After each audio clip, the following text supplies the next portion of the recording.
Καλησπέρα, Δημήτρη. Καλησπέρα. Πού μεγάλωσες? Μεγάλωσα στην Αθήνα. Και ζούσες στην Ισπανία χρόνια, Στην Ισπανία από το 2004, μετά τους Ολυμπιακούς. Έφυγες. Έφυγα. Ποιο είναι το επάγγελμά σου ακριβώς, με τι ασχολείσαι τώρα? Αυτή τη στιγμή δεν εργάζομαι. Γιατί αναρρώνω από ένα καρκίνο. Αλλά γενικότερα δουλεύω ως σωματικός θεραπευτής με εξειδίκευση στη σεξουαλικότητα. Επίσης, έχω ασχοληθεί πολύ με τη σεξουαλική βοήθεια για άτομα με αναπηρία.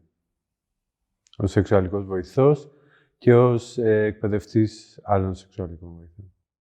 Στην Ισπανία που ήσουν τόσο καιρό με αυτό το αντικείμενο ασχολούσαι? Από το 2010 ασχολούμαι και με αυτό το αντικείμενο. Και πώς ξεκίνησες να ασχολείσαι με αυτό? Γενικά από μικρός είχα κάπως μάθει για αυτό το ζήτημα.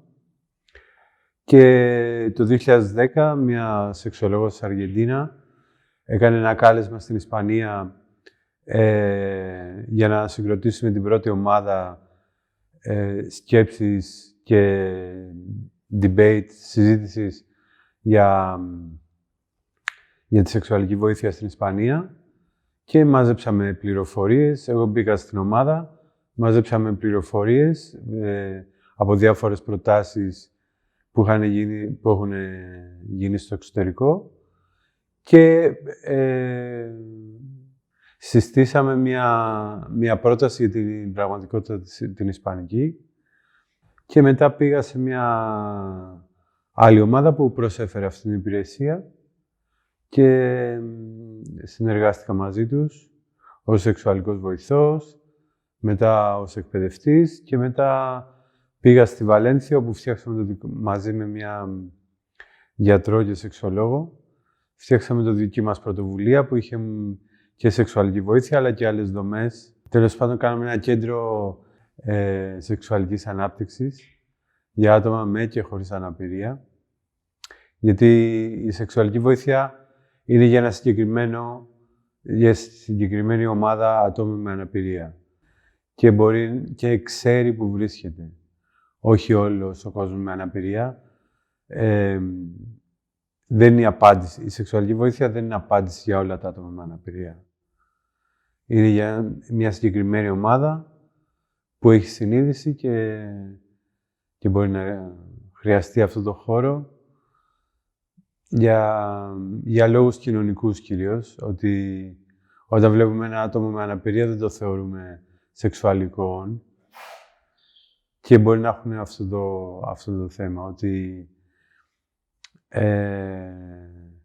μπορούν και είναι σε θέση και διανοητικά είναι μια χαρά για να μπορούν να αντιληφθούν που βρίσκονται και θέλουν να έχουν μια επαφή με το δικό τους σώμα, αλλά και με κάποιο άλλο, αλλά δεν μπορούν λόγω των συνθηκών και λόγω των κοινωνικών αντιλήψεων που έχουμε οι υπόλοιποι για αυτούς και η σεξουαλική βοήθεια είναι ένας χώρος όπου τους προσφέρεται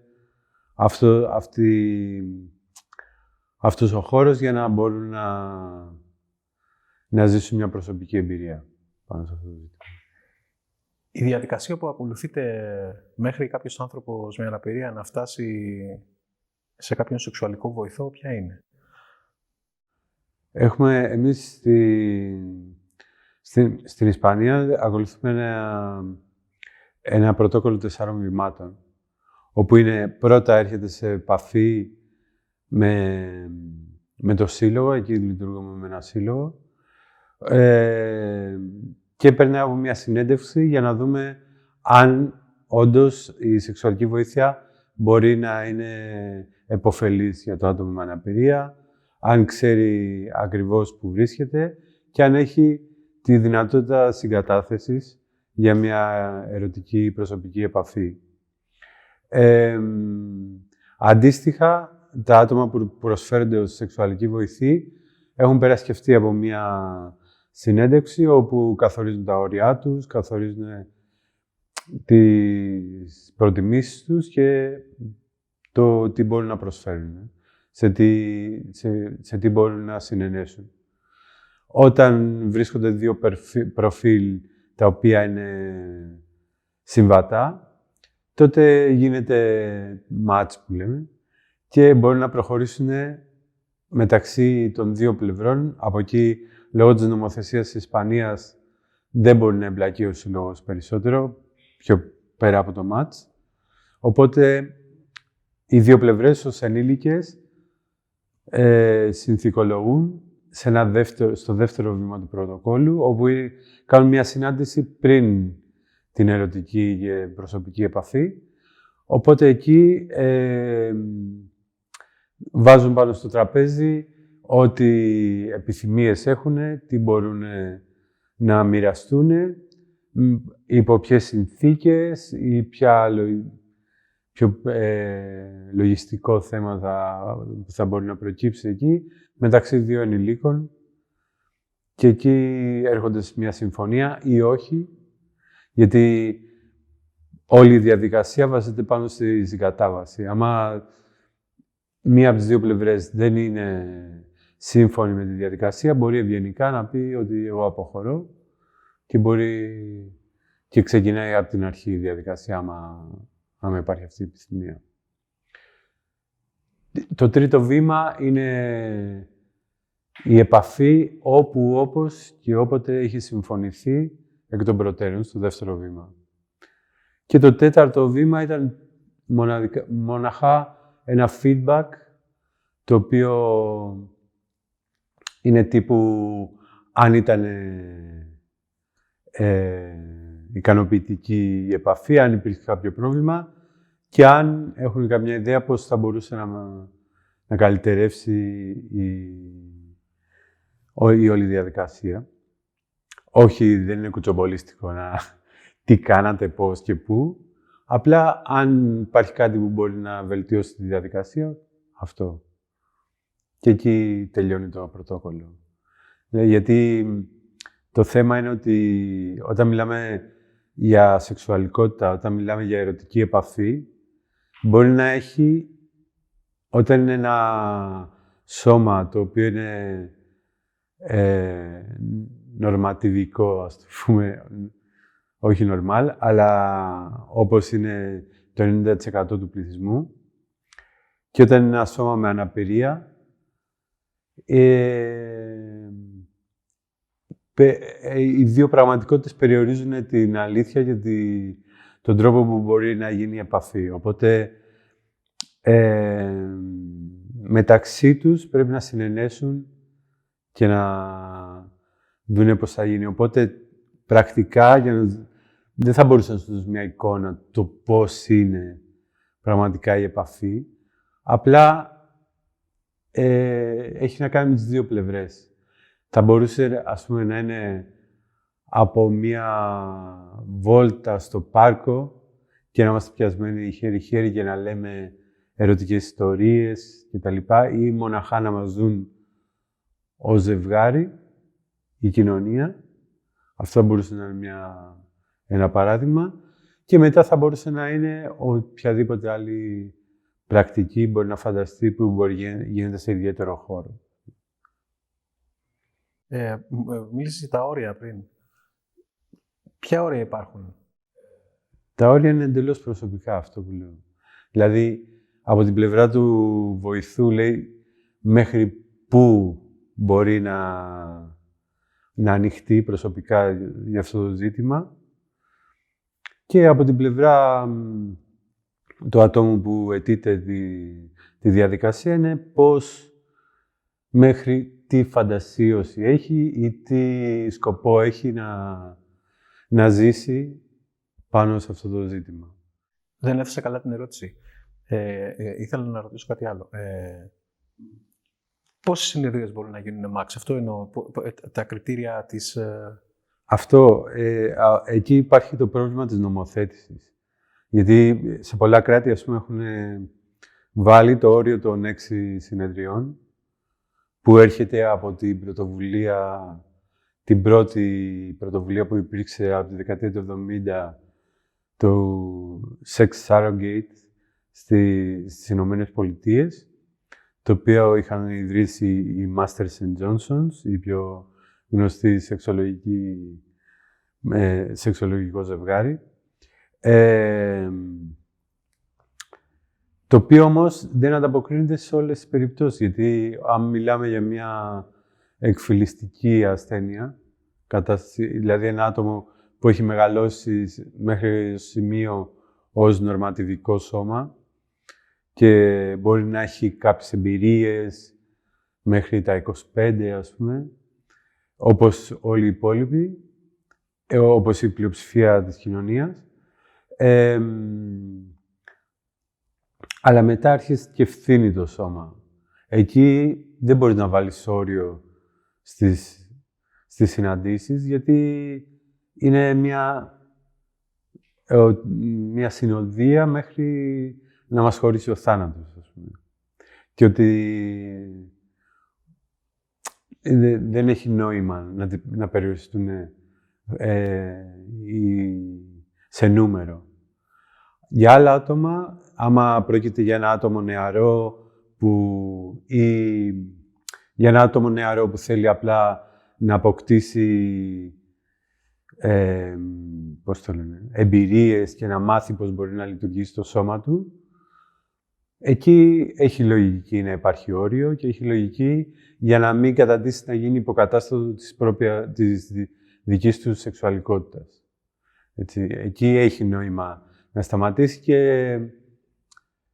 και εγώ είμαι και υπέρμαχος του να σταματάει νωρίς. Δηλαδή να σταματάει πριν γίνει συνήθεια αυτό και βόλεμα.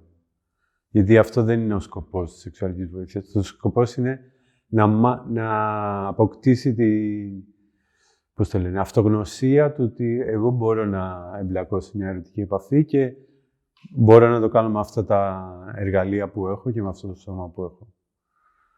Είναι τα δύο άκρα αυτά τα δύο και μέσα σε όλο αυτό το φάσμα υπάρχουν όλα αυτά που μπορεί να χωρέσουν και όλες τις περιπτώσεις, γιατί κάθε άτομο με αναπηρία είναι μια προσωπική διαφορετική περίπτωση. Δεν μοιάζουν όλες. Και δεν υπάρχουν δύο ίδιες. Δηλαδή, δύο ίδια διαγνωστικά μπορεί να μιλάμε για εντελώς διαφορετικές περιπτώσεις και έχει να κάνει με την κοινωνική τάξη, θέση του ατόμου με αναπηρία ή ακόμα που ζει, πώς είναι η οικογένειά του κτλ. Με τι είδους αναπηρίες συνήθως σε επισκέπτονται άνθρωποι, τι είδους αναπηρίες έχουν? Πρώτα απ' όλα, όπως είπα πριν, δεν είναι για όλα τα άτομα με αναπηρία. Αυτό που είναι το πιο σημαντικό είναι η συνένεση. Δηλαδή, να έχει τη δυνατότητα της συνένεσης. Οπότε, ένα μεγάλο κομμάτι της συλλογικότητας των αναπήρων δεν μπορεί να εμπλακεί στη σεξουαλική βοήθεια για να μπορεί να γίνει επίσης όρις. Οπότε μιλάμε κυρίως για σωματική αναπηρία ή αισθητηριακή αναπηρία, όπου το άτομο πρέπει να είναι και σε ένα επίπεδο προσωπικό που μπορεί να έχει τη δυνατότητα στη συνένεση. Από την εμπειρία, στην πλειοψηφία τους είναι άτομα με εγκεφαλική παράλυση, κάκος σπονδυλικής στήλης, εκφυλιστικές ασθένειες και οτιδήποτε άλλο. Η βάση δηλαδή είναι η συνένεση, η δυνατότητα συνένεσης. Για μένα αυτό είναι το πιο σημαντικό. Να μπορεί να ξέρει που βρίσκεται και να συνενέσει γι' αυτό. Αν δεν έχει αυτή τη δυνατότητα, μιλάμε για μετά σεξουαλική θεραπεία, ή σεξουαλικές αγωγές, ή εργαστήρια, οτιδήποτε. Είναι πολύ προσωπικό το ζήτημα. Γιατί έχει πάρα πολλές παραμέτρους. Δεν είναι μόνο το διαγνωστικό που θα έχει. Είναι και τι ζωή έχει ζήσει, σε τι περιβάλλον και τα λοιπά, που είναι πολλοί παράγοντες. Τι αναζητούν συνήθως τα άτομα που έρχονται από όλες αυτές τις κατηγορίες που είπες πριν, από τη στροφικότητα, το χέρι-χέρι, μέχρι τη συνάντηση σε ένα ιδιωτικό χώρο? Τι συνήθως έχουν ανάγκη οι άνθρωποι με αναπηρία? Οι τρόποι έκφρασης είναι πάρα πολλοί και υπάρχουν τόσες σεξουαλικότητες όσο οι άνθρωποι. στον πλανήτη. Και κάθε άνθρωπος έχει το δικό του φαντασιακό. Σκέψου πώς ήταν το τι νομίζεις ότι είναι η ερωτική επαφή πριν να έχεις την προσωπική εμπειρία και πώς είναι μετά. Είναι εντελώς διαφορετικό. Οπότε η ζήτηση εκφράζεται πολύ διαφορετικά από κάθε άνθρωπο και μπορεί να είναι τα τυπικά. Θέλω οργασμό, θέλω διείσδυση, θέλω απόλαυση, ειδονή, οτιδήποτε. Όμως, κατά κάποιο τρόπο αυτό πάντα μετατρέπεται σε αυτό που εκφράζεται είναι η συντροφικότητα, γιατί η διείσδυση και ο οργασμός έχει να κάνει με το κοινωνικό φαντασιακό της πορνογραφίας. Της mainstream πορνογραφίας, γιατί τώρα έχει αρχίσει και ανοίγει λίγο. Οπότε είναι σαν να θέλω εγώ να πάω από την Αλάνα να παίζω μπάλα, να παίξω στον τελικό του Μουντιάλ ή του Champions League. Θα μου σπάσουν τα πόδια, γιατί δεν είμαι έτοιμος γι' αυτό. Οπότε και η πορνογραφία είναι ένα μοντάζ, είναι μια φιξιόν, είναι μια ταινία, δεν είναι η πραγματικότητα. Και είναι πολύ περιορισμένη σε πρακτικές. Οπότε αυτό το φαντασιακό έχουν τα άτομα όπως όλοι μας, τα άτομα με αναπηρία επίσης. Οπότε πάντα μετατρέπεται στο ότι αν υπάρχει μια προσωπική, ερωτική αλληλεπίδραση, επαφή, πάντα μετατρέπεται, το σημαντικό είναι ότι η αποδοχή, ότι με αποδέχεσαι ως ίσο προς ίσον, ίσο προς ίση, ίση προς ίση, να με αποδέχεσαι ως ανθρώπινο όν στην πλήρη έκφρασή του, που εμπεριέχει και την ερωτική επαφή. Δηλαδή, αυτό είναι αν θέλετε, εικόνες και φαντασίες είναι... Οι πιο πολλές στιγμές είναι το να είμαστε σε επαφή, γυμνοί, σε επαφή, δίπλα-δίπλα και να αποδεχόμαστε, να κοιταζόμαστε στα μάτια, να αποδέχεται ο ένας τον άλλον, να νιώθουμε... Γιατί άτομα με αναπηρία έχουν αυτή την έλλειψη. Είναι θύματα μιας κοινωνικής απαγόρευσης. Ότι εσύ δεν είσαι σεξουαλικό όν, εσύ είσαι ένα αιώνιο παιδί ή ένα αγγελούδι που μας έχει στείλει ο Θεός ως ευλογία, το οποίο είναι λίγο περιορισμένο να το θεωρείς έτσι και άμα μπεις, εγώ πάντα καλώ τους ανθρώπους να μπουν σε αυτή τη θέση, όταν λένε τέτοια πράγματα, να μπουν σε αυτή τη θέση, ότι τι αγγελούδι ή τι δώρο Θεού ή τι αιώνιο παιδί που είσαι, πώς θα αισθανόντουσαν αν είχαν αυτό το βλέμμα από την κοινωνία.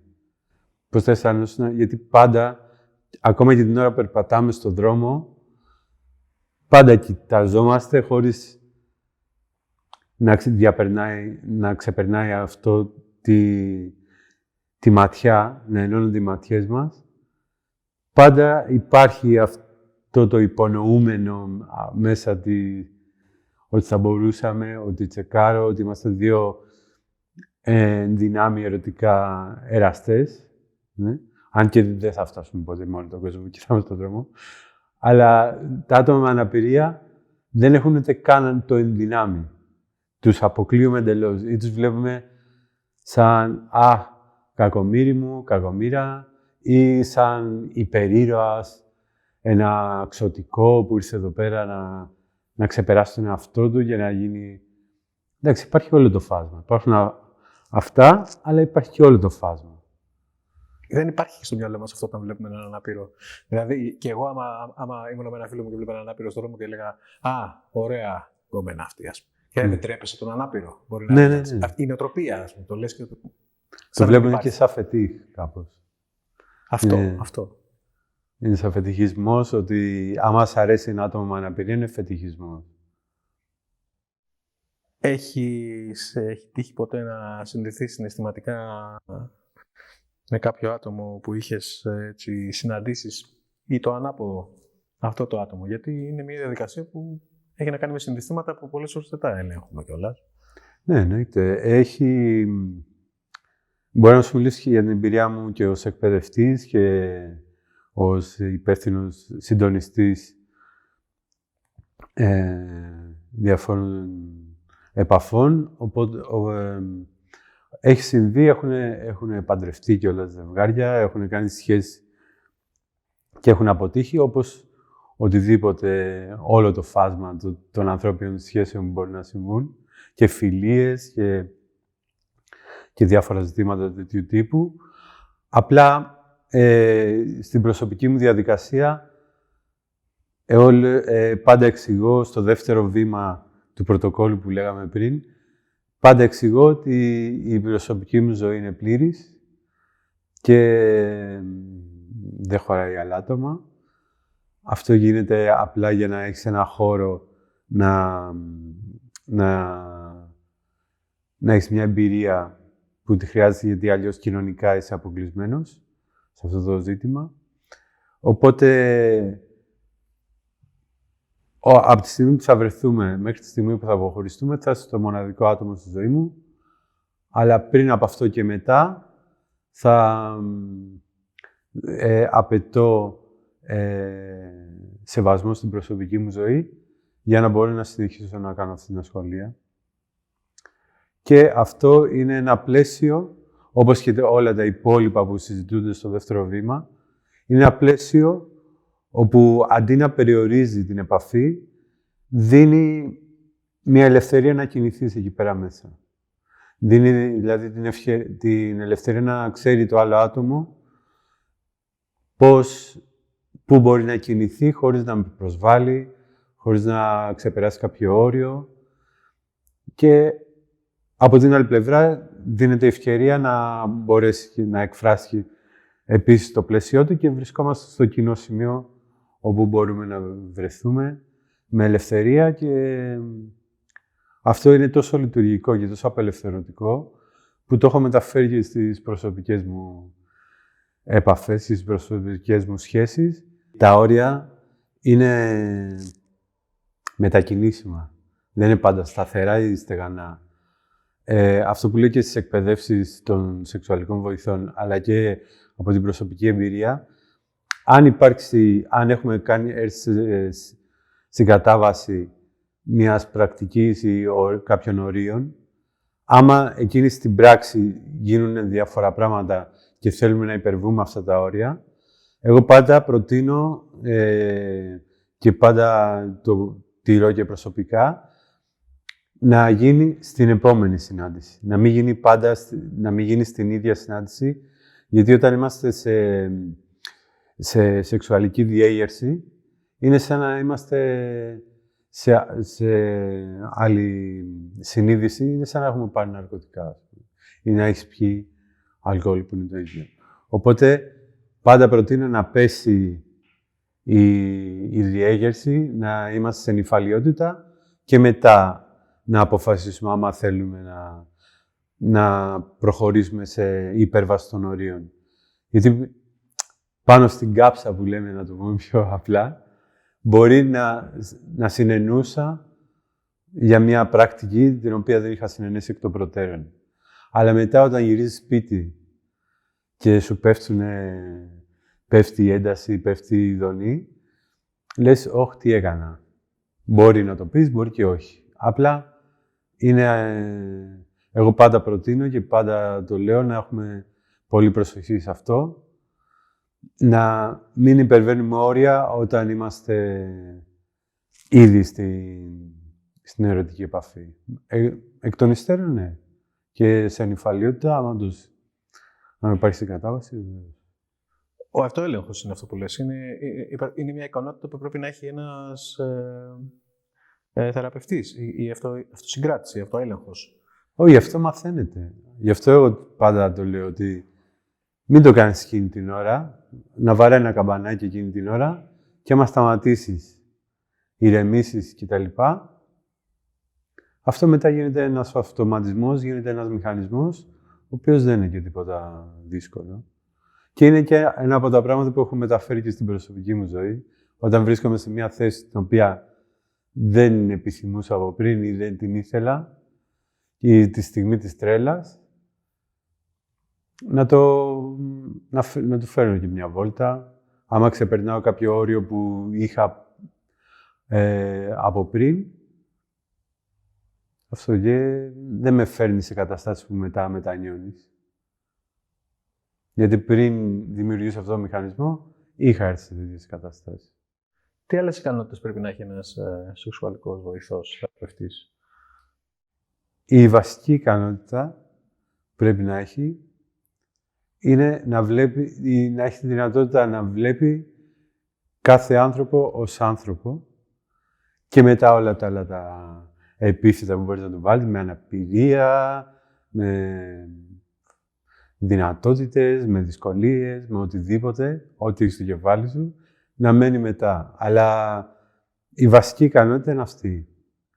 Βέβαια, στην εκπαίδευση δεν κάνουμε μόνο αυτό, κάνουμε εξοικείωση με τα υλικά που μπορεί να έχει ένα άτομο με αναπηρία, όπως είναι η καρέκλα, όπως είναι οι σακούλες των ούρων κτλ. Οτιδήποτε εξοικείωση με τον κόσμο της αναπηρίας για να μην έχεις εκπλήξεις στην προσωπική επαφή και πώς λειτουργούν όλα αυτά τα αντικείμενα. Κάνουμε εκπαίδευση να έχει κάποια επαφή και άνεση με τη δική του σεξουαλικότητα και το δικό του συναισθηματικό κόσμο. Και μετά άλλο ένα πολύ σημαντικό είναι να μην εξαρτάται οικονομικά από αυτό. Γιατί δεν είναι ένα επάγγελμα. Δεν είναι κάτι που μπορείς να το κάνεις για να βιοποριστείς με αυτό. Είναι κάτι το οποίο το κάνεις όποτε σου ζητηθεί και με τον τρόπο που σου ζητηθεί. Απλά επειδή μιλάμε για μια προσωπική ερωτική επαφή, αυτή έχει επιδράσεις και στον ψυχισμό και στο συναισθηματικό κόσμο και στο ενεργειακό σύστημα και στο σωματικό. Οπότε δεν είναι κάτι που μπορείς να το κάνεις επαγγελματικά για να ζήσεις από αυτό. Είναι κάτι που πρέπει να το κάνεις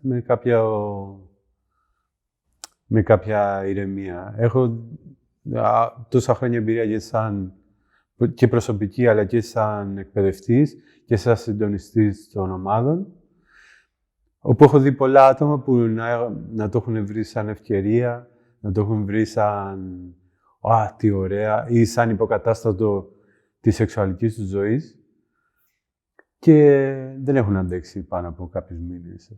Γιατί όλο αυτό έχει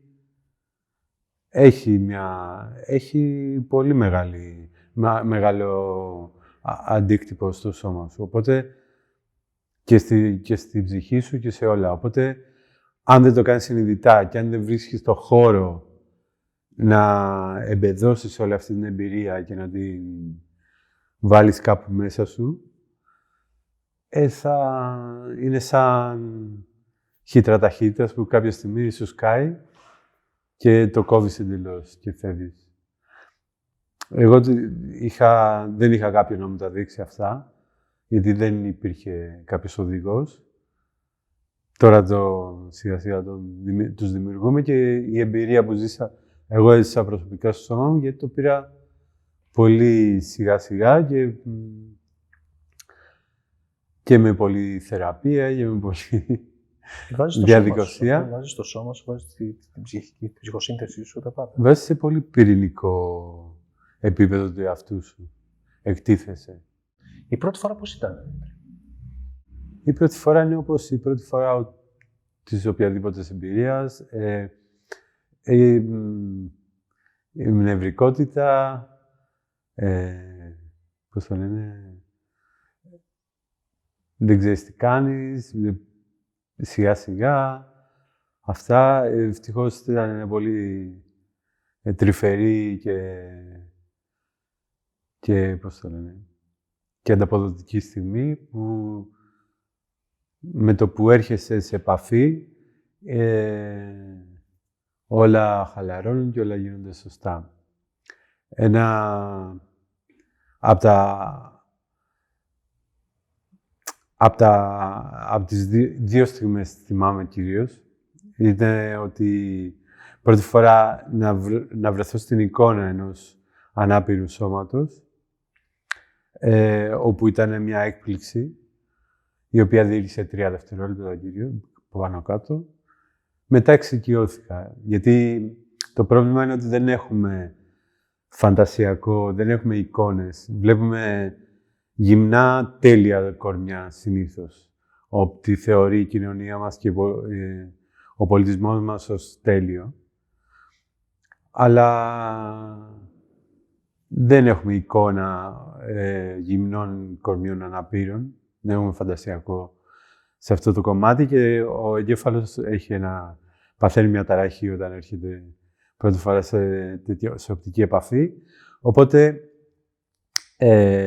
αυτό το σοκ λειτουργήσε για 3 δευτερόλεπτα και μετά εξοικειώθηκα και ήταν μια χαρά. Η δεύτερη στιγμή που με εντυπωσίασε, αυτή πραγματικά με εντυπωσίασε, ήταν επειδή πρόκειται για ένα άτομο με εγκεφαλική παράλυση. Συνήθως η εγκεφαλική παράλυση έχει μεγάλο φάσμα, αλλά συνήθως υπάρχει νευρικότητα στο σώμα και ήταν ένα σώμα κλειστό. Οπότε όταν άρχισε να ερωτίζεται η όλη κατάσταση και άρχισε η δονή, η σωματική να ρέει προς το σώμα, είδα ένα σώμα που ήταν κλειστό και με σπασμούς και πολλή ένταση μυϊκή, ξαφνικά χαλάρωσε και άρχισε να ανοίγει εμένα μου φάνηκε σαν ένα λουλούδι που ανθίζει. Που είναι από το μπουμπούκι, πάει και ανθίζει, ανοίγει και απελευθερώνει όλο τον ερωτισμό και όλη του τη χάρη, όλη την ομορφιά του. Οπότε αυτή η στιγμή ήταν αυτή η πραγματικότητα που δεν την βρίσκεις πουθενά άλλου, όπου τι είναι οι θεραπευτικές ιδιότητες της ερωτικής επαφής και της σεξουαλικής ενέργειας. Όπου ένα σώμα που έχει συνηθίσει να ζει η καθημερινότητά του στην ένταση και συγγνώμη, δεν βρίσκω τις λέξεις τώρα, αλλά στην ένταση και στη δύναμη, στο σφίξιμο, ξαφνικά χαλαρώνει και ανοίγεται και είναι έτοιμη να υποδεχτεί την επαφή με άλλο τρόπο. Οπότε για μένα αυτό το σημείο ήταν πολύ εκπληκτικό και ακόμα με εντυπωσιάζει. Οπότε επαναλαμβάνεται. Πολλοί από αυτούς τους ανθρώπους που δεν είχαν ποτέ καμία ερωτική επαφή, έτσι δεν είναι? Που είναι μέχρι μεγάλη ηλικία. Ναι. Που νορμάλ θα έπρεπε να είχες, έτσι δεν είναι? Αυτές δεν είναι οι πιο δύσκολες περιπτώσεις? Αυτές είναι οι περιπτώσεις που υπάρχει. Εμένα είναι και... Όχι όλες οι περιπτώσεις είναι αγαπημένες μου, αλλά είναι μερικές περιπτώσεις που μου αρέσουν, γιατί έρχονται με τις ιδέες ότι εγώ θέλω έναν οργασμό, εγώ θέλω διείσδυση, θέλω να νιώσω γυναίκα κτλ.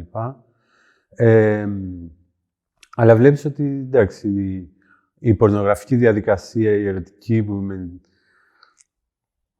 με την ένταση αυτή που αποτυπώνεται στην εικόνα, δεν είναι πραγματική. Και δεν είναι όλα τα κορμιά έτοιμα για αυτή τη διαδικασία και για τη διείσδυση και για όλα αυτά. Οπότε, εγώ πάντα λέω, εντάξει, θα το πάμε σιγά-σιγά και τα λοιπά, να δούμε τι μπορούν τα δύο σώματα να κάνουν. Και είναι εκεί όπου μετατρέπεις. Έχω την ευκαιρία να προσφέρω μια άλλου είδους επαφή. Όχι τη ρέπλικα της πορνογραφικής διαδικασίας, αλλά μια επαφή πιο πολύ σεβασμού, αγάπης και ανταλλαγής σε όλα τα επίπεδα, συναισθηματικά, εγκεφαλικά, σωματικά, ενεργειακά κτλ. Δηλαδή, αυτό είναι το αγαπημένο μου κομμάτι που έχει μια κάπως και μια, χωρίς να προτείνεται έτσι, έχει και μια εκπαιδευτική στροφή, ας πούμε. Από το φαντασιακό, το πορνογραφικό στο πραγματικό. Ότι άμα το δικό σου κορμί είναι 50 χρόνων και το δικό μου 40, δεν είμαστε τώρα για τέτοια πράγματα. Είμαστε πιο πολύ για πιο τρυφερές καταστάσεις και πιο υγιεινές, πιο πραγματικές. Αυτά που μπορούν τα σώματά μας να ζήσουν.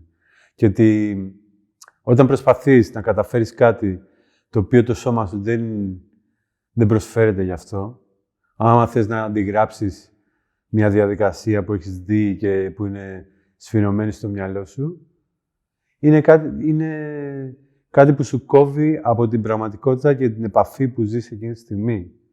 Γιατί είσαι στη φαντασία, δεν είσαι σε αυτό που συμβαίνει.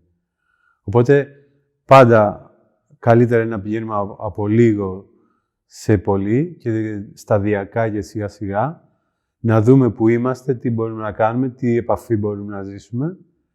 Και εκεί συνήθως είναι που μετατρέπεται και το άτομο, αλλάζει τη ζήτηση και αλλάζει το πώς το συζητάει το ζήτημα. Και αντί να συζητάμε για οργασμούς, για μεγάλα πράγματα που είναι στη σφαίρα της φαντασίας, πάμε στην πραγματικότητα και βλέπουμε ότι ένα χάδι μπορεί να σε εκτινάξει για να σου δώσει πολύ περισσότερη ειδονή, όταν είναι πραγματικό, με παρουσία και προσοχή. Προσοχή να προσέξεις τη στιγμή και το τι γίνεται, όχι προσοχή μη σπάσω ένα βάζο πολύτιμο.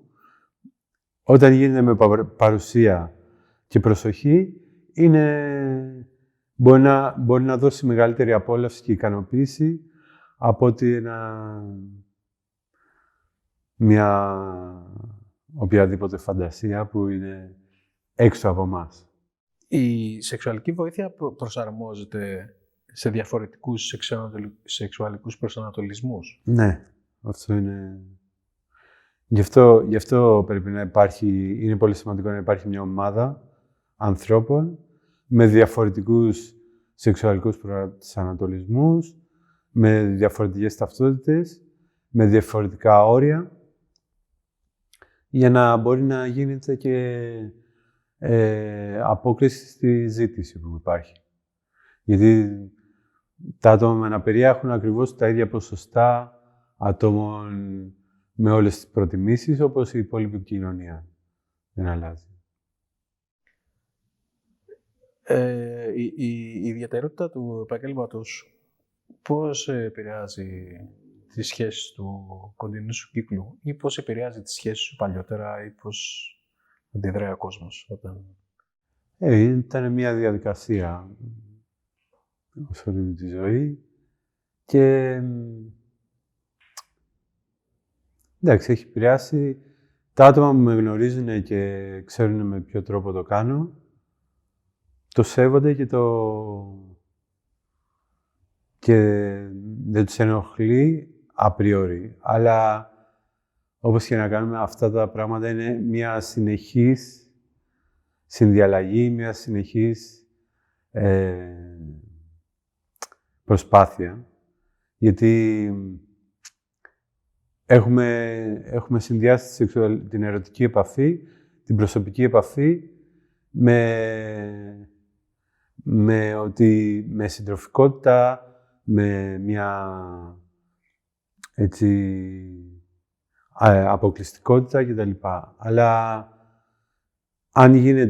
αν υπάρχει ειλικρίνεια προς όλες τις πλευρές,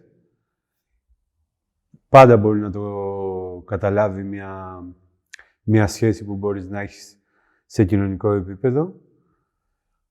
Και πάντα δεν είναι ότι το καταλαβαίνω και τελείωσε. Μπορεί να υπάρχουν αδυναμίες, μπορεί να υπάρχουν στιγμές οι οποίες είναι πιο δύσκολες και πάντα πρέπει να έχουμε αυτή τη δυνατότητα να είμαστε ανοιχτοί και να μπορούμε να το εξηγούμε και να το συζητάμε και στο ζευγάρι που μπορεί να έχουμε, στη σχέση, αλλά και στην οικογένεια και στους φίλους Ο καθένας έχει το δικό του τρόπο να το σκέφτεται και να το βλέπει, οπότε πρέπει να σεβαστεί και αυτό και να μπορείς να το εξηγήσεις οποιαδήποτε στιγμή. Και εντάξει, είναι κάτι δύσκολο να το εξηγήσεις, δύσκολο να το καταλάβουν και να το αποδεχτούν, αλλά με τον καιρό και με την οικογένειά μου το έχω δουλέψει αρκετά και με τις σχέσεις που είχα, το δουλεύω συνεχόμενα και ελπίζω να κάνω τη λιγότερη ζημιά. Το κοινωνικό έργο του πράγματος είναι φοβερό. Είναι φανταστικό. Αν το ψάξεις και το δεις, είναι φοβερό κοινωνικό έργο. Αλλά έχεις φάει απόρριψη από ερωτικό σύντροφο, γιατί κάποιοι μπορεί να δέχονται ότι αυτό εννοώ πιο πολύ. Για την οικογένεια τους εξηγείς και είναι περήφανη. Για σένα είμαι σίγουρος. Όσον αφορά... Εντάξει, η οικογένεια έχει και αυτή τις δυσκολίες της να το αποδεχτεί. Και είναι και αποδεκτό. Απλά στην οικογένεια έχουμε τη σύμβαση η αγάπη πάνω απ' όλα, η μεταξύ μας, και όλα βρίσκονται και με σέβονται με κάποιο τρόπο και με ιδιαίτερη δυσκολία και ο καθένας έχει τα όρια του και τις δυνάμεις του να το καταλάβει. Αλλά πάνω απ' όλα υπερισχύει ο σεβασμός. Κάθε άνθρωπος έχει τα όρια του και πάντα πρέπει να συζητάμε και να είναι ανοιχτά. Αλλά είναι κάτι το οποίο εγώ το πιστεύω και το έχω ζήσει στο πετσί μου και στο σώμα μου, ότι είναι κάτι το οποίο προσφέρει, γιατί είναι κάτι μαζί με τις άλλες δομές, γιατί όπως είπα δεν είναι για όλα τα άτομα με αναπηρία, ούτε προσφέρεται ως υποκατάστατο της σεξουαλικότητάς του. Είναι ένας χώρος όπου μπορεί να αναπτυχθεί ένα άτομο ή να ζήσει με ελευθερία την επαφή όπως την επιθυμεί. Γιατί είναι πολύ σημαντικό. Είναι μέρος της ανθρώπινης φύσης.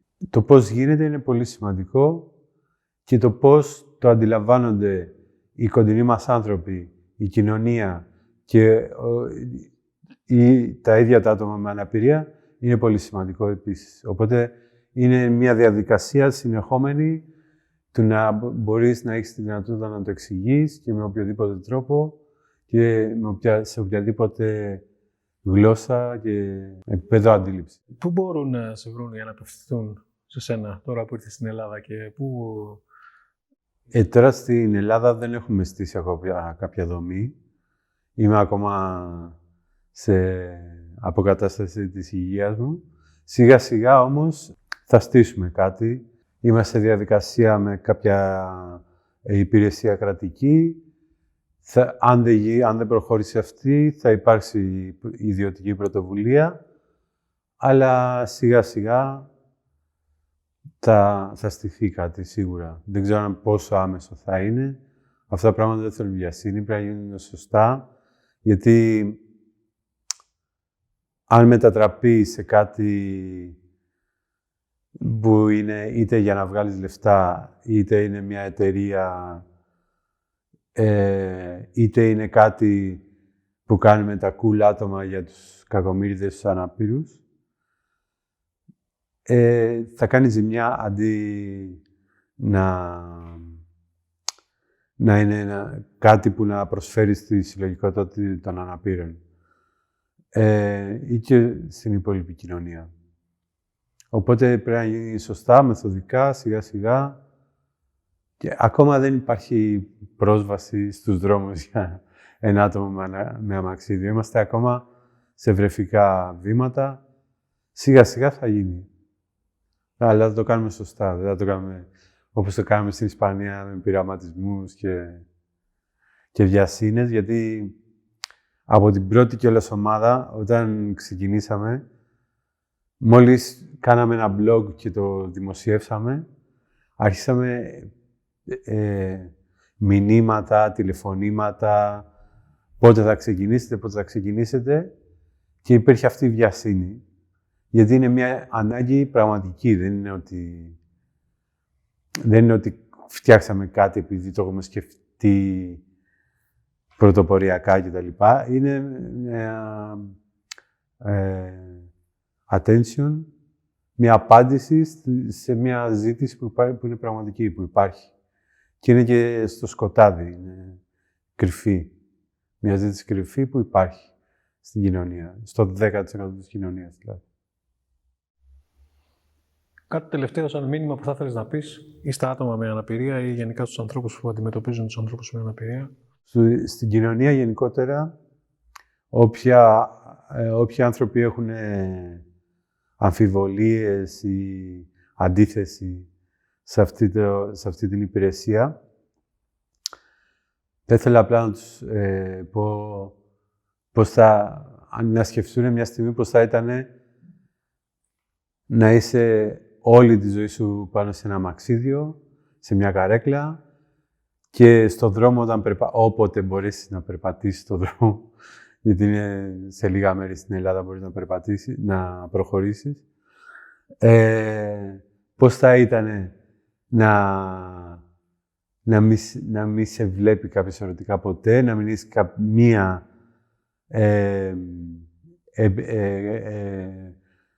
ευκαιρία για ερωτική επαφή, να μην κάνεις φλερτ ούτε καν με τα μάτια, να μην σε βλέπεις και να σε βλέπουν σαν αγγελικό ασεξουαλικό, παιδικό, μια ζωή. Ας έρθουν σε αυτή τη θέση και μετά να σκεφτούν τι ιδέα έχουν για αυτή τη λειτουργία. Από την άλλη, θα τους έλεγα κιόλας ότι ας βάλουν έναν άπειρο άτομο στη ζωή τους ως ισότιμο και θα έχουν διαφορετική οπτική για την ολόκληρη τη ζωή και για τα προβλήματα που μπορεί να νομίζουν ότι έχουν και να αντιμετωπίζουν στην καθημερινότητά τους. Απελευθερώνει πολύ αυτή η οπτική και όταν βλέπεις ότι γίνονται πράγματα και είναι δυνατόν να γίνουν, κάπως ελαφρώνεις. Για τη συλλογικότητα των ατόμων με αναπηρία, θα τους έλεγα ανοιχτείτε, δείξτε μας τον τρόπο που κάνετε τα πράγματα, πώς λειτουργείτε, μπας και ξεκολλήσει και το κεφάλι μας, το δικό μας, με την κανονικότητα, γιατί οποιαδήποτε άλλη ιδέα έχουμε στο κεφάλι μας, του τι είναι normal και του τι δεν είναι, και δείξτε μας τον τρόπο που κάνετε τα πράγματα, τι χρειάζεστε, τι θέλετε και πώς ερωτεύεστε, γιατί έτσι θα μάθουμε κι εμείς. Η διαφορετικότητα των ανθρώπων, ξέρω ότι αυτή η λέξη δεν τους αρέσει εδώ στην Ελλάδα, αλλά η διαφορετικότητα σε οποιοδήποτε σύστημα, άμα το δεις και στη φύση, είναι ένα υλικό το οποίο όταν μπαίνει σε ένα group το εμπλουτίζει. Δεν το χαλάει, ούτε το τέτοιο. Ότι άμα παρατηρείς τη φύση, οποιοδήποτε οικοσύστημα, αποτελείται από εντελώς διαφορετικά είδη, ζώα, φυτά, μύκητες και οτιδήποτε άλλο. Και πάντα αυτό είναι ένας κύκλος, είναι ένα σύστημα που γίνεται πάντα πιο λειτουργικό όταν βλέπεις ότι υπάρχουν διαφορετικές οπτικές γωνίες και ξεβαλτώνει γενικά οποιοδήποτε σύστημα. Ας μπουν επιτέλους στην κοινωνία ως ισότιμα μέλη και να μας ξεμπλοκάρουν, γιατί είμαστε μια μπλοκαρισμένη κοινωνία.